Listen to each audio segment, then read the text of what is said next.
Everyone, my self Rahul Gunawat और आज हम बात करेंगे पैथोलॉजी के एक इम्पोर्टेंट टॉपिक के बारे में, जिसके अंदर अपन बात करेंगे कि जो नर्वस सिस्टम है उस नर्वस सिस्टम के भी हम ब्रेन सेल्स और न्यूरोग्लियल सेल्स के बारे में डिस्कस करेंगे। तो सबसे पहले अपन थ्योरेटिकल पोर्शन लेंगे इसके कि जो न्यूरोग्लियल सेल्स और जो ब्रेन सेल्स है ये होता क्या है, वो सारी चीज़ें देखेंगे अपन। और फिर इसी वीडियो के अंदर हम इसके जो MCQ है जहाँ से क्वेश्चन पुटअप होते हैं वो सारी चीज़ें MCQ भी इसके अंदर अपन डिस्कस करेंगे। तो सबसे पहले मैं बात करता हूँ ग्लियल सेल्स ऑफ ब्रेन की अगर बात की जाए या ग्लियल से न्यूरोग्लियल सेल्स ऑफ ब्रेन के बारे में बात की जाए तो ये 2 टाइप्स के होते हैं, 2 तरह के होते हैं। एक होता है मैक्रोग्लिया सेल्स और एक होता है माइक्रोग्लिया सेल्स। फर्क इतना सा है कि शब्दों का फर्क है, यहाँ पे मैक्रो है, यहाँ पे माइक्रो है, करेक्ट। अब ये जो मैक्रोग्लिया सेल्स होता है ये तो न्यूरो एक्टोडर्म से ओरिजिन होता है, जबकि जो माइक्रोग्लिया सेल्स होता है ये बोन मैरो से ओरिजिन होता है, करेक्ट। फिर आगे जाके अपन देखेंगे कि जो माइक्रोग्लिया सेल्स की अगर बात की जाए, ये हमारे जो मैक्रोफेजेस की अगर बात की जाए तो वहाँ पे ये मैक्रोफेजेस की तरह हमारे जो ब्रेन होते हैं ना, तो ब्रेन के अंदर जो मैक्रोफेजेस का जो काम करता है ना वो ये माइक्रोग्लिया सेल्स ही करता है। दूसरी बात कि ये हमारे जो फेगोसाइट की अगर बात की जाए तो फेगोसाइटोसिस के लिए भी रेस्पॉन्सिबल होता है। ये सारी चीज़ें मैं बताऊंगा न्यूमेरिकल के अंदर, जो MCQ मैंने जो बनाया है इसके वो उस MCQ के अंदर अपन डिस्कस करेंगे इनके बारे में। सबसे पहले मैं बात कर लेता हूँ मैक्रोग्लिया सेल्स के बारे में बात कर लेता हूँ। तो मैक्रोग्लिया मैंने अभी भी कहा कि न्यूरो एक्टोडर्मल इन ओरिजिन होता है, करेक्ट। उसके बाद में ये 3 तरह का होता है। एक इसके अंदर अपन 3 चीजें एक पढ़ेंगे अपन एस्ट्रोसाइट, एक पढ़ेंगे ओलिगोडेंड्रोसाइट और एक पढ़ेंगे अपन एपेंडाइमल सेल्स के बारे में। जनरली ये जो चीजें हैं एस्ट्रोसाइट, ओलिगोडेंड्रोसाइट और एपेंडर्मल सेल्स, ये सारी चीजें अपन जब नीट की प्रिपरेशन करते हैं तो ऑलरेडी पढ़ के आते हैं। ये सारी चीजें नॉर्मल चीजें हैं जो अक्सर सभी को आती है, तो फिर भी अपन डिस्कस कर लेते हैं, कंफ्यूज कर देती है। सबसे पहले मैं बात करना चाहूंगा एस्ट्रोसाइट के बारे में। एस्ट्रोसाइट के बारे में अगर बात करूं तो जो एस्ट्रोसाइट होता है ये फॉर्मेशन करता है ब्लड ब्रेन बैरियर का, BBB, करेक्ट। तो ये ब्लड ब्रेन बैरियर का फॉर्मेशन करता है, उसके लिए रेस्पॉन्सिबल होता है। दूसरी अगर बात की जाए, उसके बाद में नेक्स्ट पॉइंट की अगर बात की जाए तो ये रिपेयर और स्कार फॉर्मेशन है उसमें भी हेल्प करता है। दूसरी बात ये है कि ये जो एस्ट्रोसाइट होता है ये हमारे कोई भी किसी भी तरह के जो टॉक्सिक सब्सटेंट होते हैं उन टॉक्सिक सब्सटेंट से हमें बचाता है, करेक्ट। सेकेंड अपन बात करेंगे ओलिगोडेंड्रोसाइट्स के बारे में। तो ओलिगोडेंड्रोसाइट ये क्या करता है, ये फॉर्मेशन करता है और प्रोडक्शन करता है एक माइलिन शीथ का इन CNS के अंदर। 2 चीजें कंफ्यूज करती है, जो स्वान सेल्स और जो ओलिगोडेंड्रोसाइट्स हैं ये दोनों माइलिन शीथ का प्रोडक्शन और फॉर्मेशन करते हैं। बस फर्क इतना सा है कि जो CNS के अंदर जो माइलिन शीथ जो सेक्रेट करेगा वो ओलिगोडेंड्रोसाइट, जबकि PNS की अगर बात की जाए पेरिफेरल न्यूरल सिस्टम की तो वो करता है हमारा स्वान सेल्स। अब नेक्स्ट मैं बात करना चाहूंगा एपेंडाइमल सेल्स के बारे में। अगर एपेंडाइमल सेल्स की अगर बात की जाए तो ये क्या है कि जो वेंट्रिकल्स होता है उसके वहां पे एक लाइनिंग का फॉर्मेशन करता है। कहने का मतलब ये है, सिंपल शब्दों के अंदर अगर मैं बात करूं तो कहने का मतलब ये हुआ कि जो हमारा ब्रेन है उस ब्रेन के अंदर क्या है, CSF सेरेब्रम स्पाइनल फ्लूइड भरा है। तो उस सेरेब्रम स्पाइनल फ्लूइड भरा है तो उसके जो वेंट्रिकल्स हैं उस वेंट्रिकल्स के वहां पे बाहर की तरफ जो लाइनिंग करता है ये एपेंडाइमल सेल्स करता है। उसके बाद में नेक्स्ट अपन मैक्रोग्लिया के बारे में बात कर लिए, एस्ट्रोसाइट, ओलिगोडेंड्रोसाइट और एपेंडाइमल सेल्स के बारे में। अब मैं बात करना चाहूंगा माइक्रोग्लिया के बारे में। माइक्रोग्लिया के अंदर मैंने बताया कि ये बोन मैरो से ड्राइव होता है। दूसरा पॉइंट बताया मैंने इसका कि ये हमारे ब्रेन के अंदर जो मैक्रोफेजेस का जो वर्क करता है ये यही करता है और फेगोसिटिक के लिए भी रेस्पॉन्सिबल होता है ये। दूसरी बात कि जिस तरह से मैंने यहाँ पे पढ़ा था मैक्रो के अंदर एस्ट्रोसाइट, ओलिगोडेंड्रोसाइट और एपेंडाइमल सेल्स, उसी प्रकार यहाँ पे भी माइक्रोग्लिया के अंदर अपन पढ़ते हैं गिटर सेल्स, रोड सेल्स और साइड्रोफेजेस के बारे में, करेक्ट। उसके बारे में नेक्स्ट बात कर रहे हैं अपन फाइब्रोब्लास्ट वर्सेस न्यूरोग्लिया, और न्यूरोग्लिया के अंदर भी एक एस्ट्रोसाइट के बारे में डिस्कस करेंगे। तो एस्ट्रोसाइट और फाइब्रोब्लास्ट के बीच का डिफरेंस देखते हैं क्या है और इन दोनों के वर्सेस। तो सबसे पहले है कि what fibroblast do elsewhere neuroglial astrocyte do not in CNS.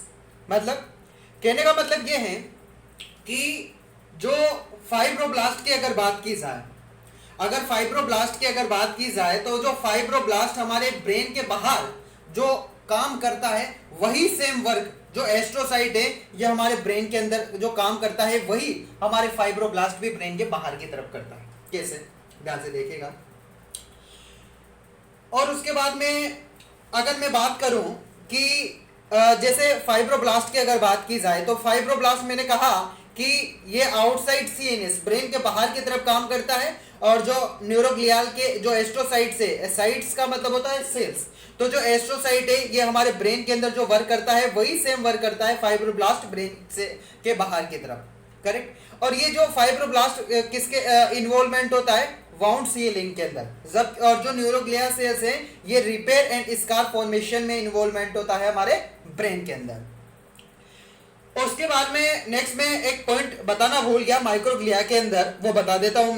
Microglia की अगर बात की जाए तो अगर मान लो माइक्रोग्लिया के अंदर इंजरी होगी तो जाहिर सी बात है अगर इस माइक्रोग्लिया के अंदर इंजरी हो गई तो इसके रेस्पॉन्स बनाए जाते हैं। तो रेस्पॉन्स बनाए जाते हैं तो उस रेस्पॉन्स के अंदर ये तीनों तरह के सेल्स आते हैं, गीटर सेल्स, रोड सेल्स और साइड्रोफेजेस, करेक्ट। तो हम डिस्कस कर चुके थे फाइब्रोब्लास्ट वर्सेस एस्ट्रोसाइट के बारे में। अब मैं बात करता हूं ओलिगोडेंड्रोसाइट और स्वान सेल के बारे में वर्सेस स्वान सेल्स।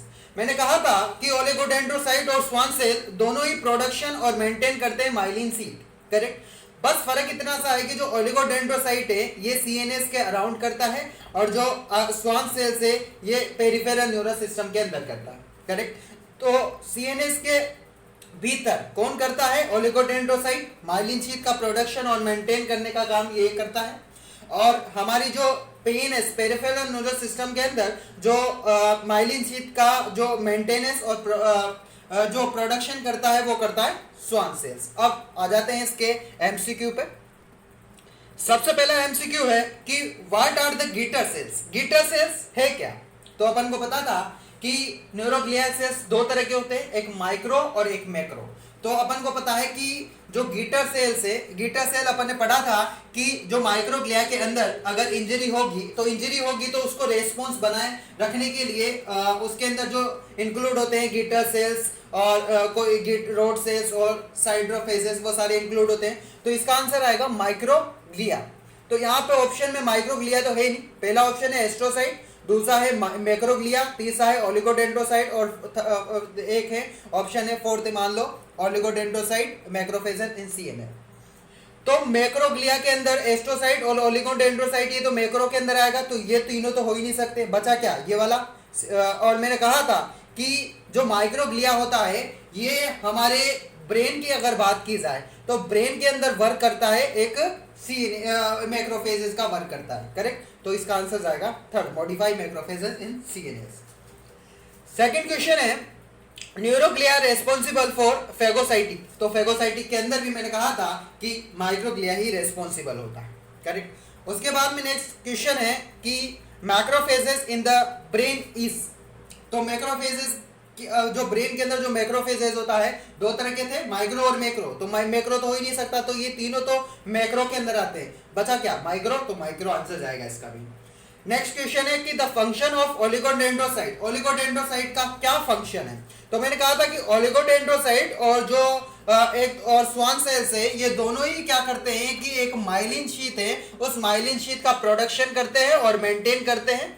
फर्क इतना सा है कि सीएनएस की बात की जाए तो सीएनएस के अंदर तो ओलिगोडेंड्रोसाइट करता है और स्वान सेल्स के अंदर पीएनएस करता है। तो ओलिगोडेंड्रोसाइट का फंक्शन क्या हुआ कि ये माइलिन शीट का प्रोडक्शन करेगा और मेंटेन करेगा किसके अंदर, सीएनएस के अंदर। जबकि पीएन अगर यहाँ पे स्वान सेल पूछता तो आंसर जाता ये वाला, करेक्ट। उसके बाद में नेक्स्ट एमसीक्यू के बारे में बात की जाए, उसके बाद में नेक्स्ट एमसीक्यू है the following sales types does not participate in the repair after brain infarction.